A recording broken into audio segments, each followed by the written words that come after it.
I am for the single payer option. I am for universal health care. I'll try to be brief so you can answer the question, but I do have a couple of comments. I've experienced 2 layoffs over the last 4 years.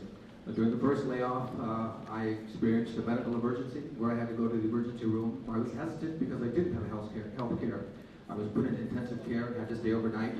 At the following day, they found nothing wrong, gave me a clean bill of health, and then handed me a bill for $16,000.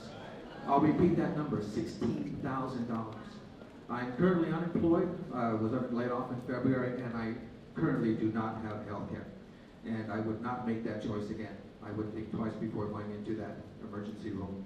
In 2007, 68% of all bankruptcies were due to medical bills. We spent trillions of dollars in Iraq on the war. We're spending billions more rebuilding their infrastructure. We're going to spend billions to rebuild Afghanistan, and I think it's time we invest in our country.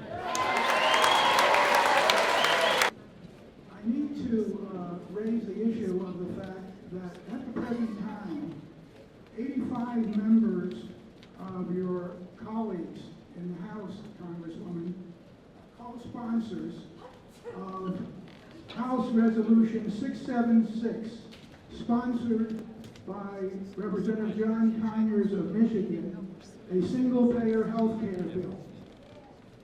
I think it would be well to heed those 85 representatives in the House and to join with them. I would urge that. The next thing I'd like to speak to is the canard that somehow will be a $1 trillion shortfall in funding over the next 10 years. In fact, if we had single payer, there would not be a $1 trillion shortfall. There would be a multi-billion dollar surplus. Now, how can that be? How can that be? The answer is $1 trillion divided by 10 is $100 billion a year. But the insurance company, a middleman that contributes nothing to the health care of any individual, rakes off the top, siphons off $280 billion a year. That $280 billion a year can easily swamp that $100 billion shortfall. So we come out with a surplus. We don't need parasites. We have financial parasites. Sam, I'm on that. I was one of the first to sign on to the bill. Currently residing in Lawrenceburg. I support the public option. I really wish it was a single payer. But that aside, I don't think we can have any kind of meaningful reform unless we have campaign finance reform. We have got to get the money out of what's going on in Washington. The money that's being spent on this particular issue alone is obscene. And I hope that when you get back to Washington, once the health care debate is done, that you and the Congress will consider campaign finance reform that is meaningful, substantial, and genuine. Thank you. I recently retired 2 years ago after working for a company for 25 years. Because of my length of service, I was told I would have insurance, bridge insurance, to take me through to Medicare.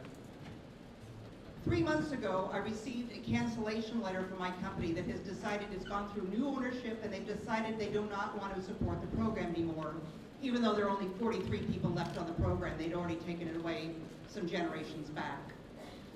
I began a hunt for health care, which turned out to be quite obscene when I saw that my conversion plan that I was being offered was for $676 a month, and that's just for me. I'm in good health. I have no health conditions other than some very nominal things that cost virtually nothing. I have insurance now. I was able to find a policy, but I know I am one of millions that is underinsured. I basically have catastrophic plan. It does not cover mammograms or any well care or my medications. That's okay, I can manage. My concern is that I would like to know if your reform will include any sort of sanctions on employers who can clearly afford, and my company was a large one, who can afford to continue the coverage and not cut people off after they quit their job, after somebody else has taken the place. I know there was legislation pending for that last year, which didn't make it through the Senate.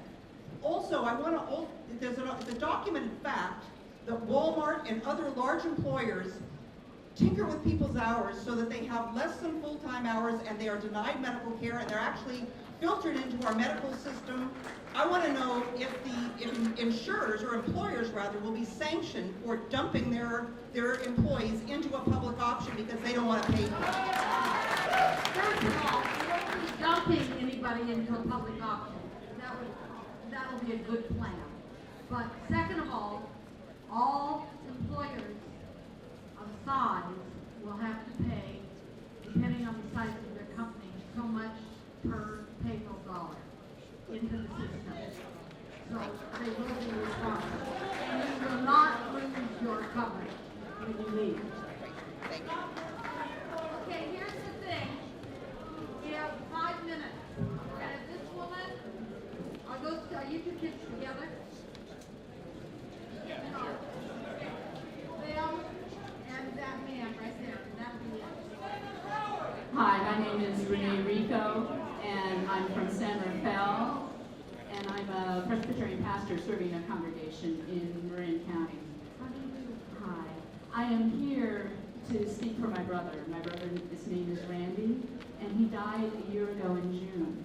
And I believe that he's one of the casualties of our healthcare system. My brother was born with a mild case of cerebral palsy, and while he was able to live most of his life in a pretty healthy way, over the last few years, because so many jobs have been offshored to other places, he kept finding himself out of a job. The last time he lost his job, he kept his insurance as long as he possibly could. And a couple of months before it was due to be discontinued, he was reaching the end of that, he found out that he needed some major surgery to heal some nerve damage. He got all the way into the operating room when he discovered there was a blood test and he couldn't qualify. He couldn't do the surgery that day. And by the time he was able to figure out what was going on, his COBRA insurance had expired. It was about 7 months later that my brother died. And I know that this is happening everywhere. We talk about rationing. We have rationing. We have rationing. And so I urge you to support a very strong public option for Randy and the millions who are like him. Thank you. Also, if I could just make a short comment. I'm also a high school student, and to those of you who say, oh, 75% of people are all jolly and happy with the current system, if I wrote an essay that only addressed 75% of the things I was supposed to talk about, I get a C.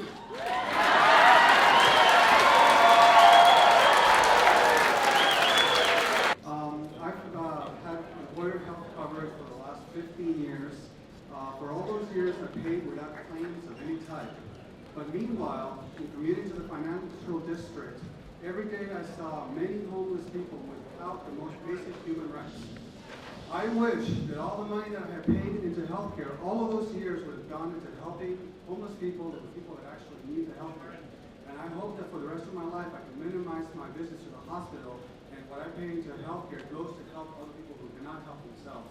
I believe that healthcare is a human right. It's not a privilege. Listen, thank you for coming.